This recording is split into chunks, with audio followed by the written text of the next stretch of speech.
বিগত 3 বছরে আমি কেন কোনোদিনও জন্মাষ্টমীর ভোগের কেকের অর্ডার নেইনি, আজ তোমাদের সাথে সেটাই শেয়ার করব। আমি গায়ত্রী ফ্রম গুয়াজ বেকারি। আমার লোকেশন তাহেরপুর নদিয়া।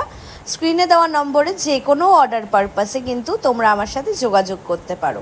আজকে তোমাদের সঙ্গে কিছু জরুরি টপিকস নিয়ে কথা বলবো, কারণ আমরা হিন্দু ধর্মের, আমাদের কাছে ভক্তি শ্রদ্ধাই হলো সর্বপ্রথম।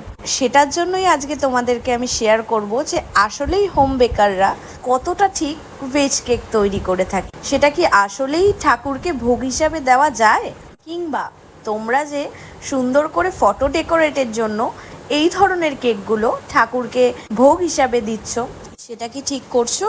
আর যদি ঠিক না হয় তাহলে এরপর কেনার সময় কি কি কথা বলে নেবে সেটাও বলে দেবো তোমাদের আজ। আমি যে এই 3 বছর ধরে কেক বানাইনি, এই সমস্ত টপিক কিন্তু এই একটা ভিডিওর মধ্যেই ক্লিয়ার করে দেব। বাড়িতে আমার কিন্তু তারা মায়ের মন্দির রয়েছে, কিন্তু মন্দিরের কথা কেন তুললাম?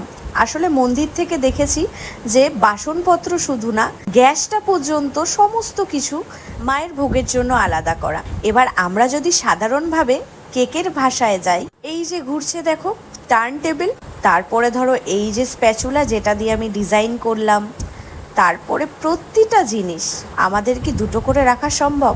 আচ্ছা চলো তাও ছাড়লাম, ফ্রিজ, মাইক্রোওভেন, ওটিজি, এগুলো তো 20-30-এর নিচে পাওয়াই যায় না। আমি কিন্তু হাজারের কথা বলছি। তাহলে কি আমাদের সাধারণ একটা হোম বেকারের পক্ষে এরকম দুটো করে, একটা ভেজের জন্য একটা নন ভেজের জন্য ফ্রিজ কেনা সম্ভব? সম্ভব না।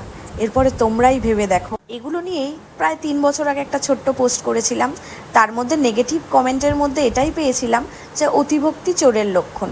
আর দ্বিতীয়ত আরেকটা কমেন্টও পেয়েছিলাম যে তোমার এরকম সুন্দর ভাবনাগুলোর জন্যই তোমাকে এত ভালো লাগে। তাই সেই সময় নেগেটিভ কমেন্টটাকেও আমি যেভাবে নিয়েছি, পজিটিভ কমেন্টটাকেও সেই সময় নিয়েছি, কারণ সেই সময়ের আমি আজকের আমিটা ছিলামই না। সেই সময় কিছু বেকারসদের মনে হয়েছিল আমি তাদের ব্যবসা নষ্ট করছি, দ্যাটস ওয়াই তারা ওই চোরের লক্ষণ এইসব বলেছে। কিন্তু আমার মনে হয় না যে আমি কিছু ভুল করেছি বলে। আর নেক্সট টাইম থেকে আমার মনে হয় অর্ডার করার আগে তোমাদেরও এভাবে একটু বিচার বিবেচনা করেই অর্ডারটা দেওয়া উচিত। সেই দিনের ওই পজিটিভ নেগেটিভ কথাগুলোই কিন্তু আমি মাথায় রেখেছিলাম। তাই আজকে দাঁড়িয়ে আমার veg fridge A to Z সব কিছু ভেজের রয়েছে। তাই 3 বছর পরে হয়তো আজকে আমি তোমাদের বলছি যে আমি এবার থেকে ভেজ কেকের অর্ডার নেব।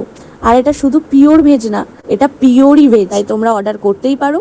আর আমি বলে না, যারা দূর থেকেও দেখছো তারা আমার এই ভিডিওটা থেকে ভাবনা চিন্তা করেই কিন্তু অর্ডার করো। আর নয়তো ফটো তোলার জন্য নিতেই পারো, সেটা এবারে তোমাদের চয়েস। 3 বছর আগেও যারা আমাকে সাপোর্ট করেছিলে তাদের তো অনেক অনেক থ্যাংক ইউ। আর তোমরাও কিন্তু আমাকে জানিও যে আমি এই অতিভক্তি চোরের লক্ষণ দেখিয়েছি না রাইট করেছি। শুধুমাত্র আমার এই বার্তাটা তোমাদের কাছে পৌঁছানোর জন্য এই ভিডিওটা বানানো আমার। ভিডিওটা কেমন লাগলো আর কেকের ডিজাইনই কেমন লাগলো জানিও।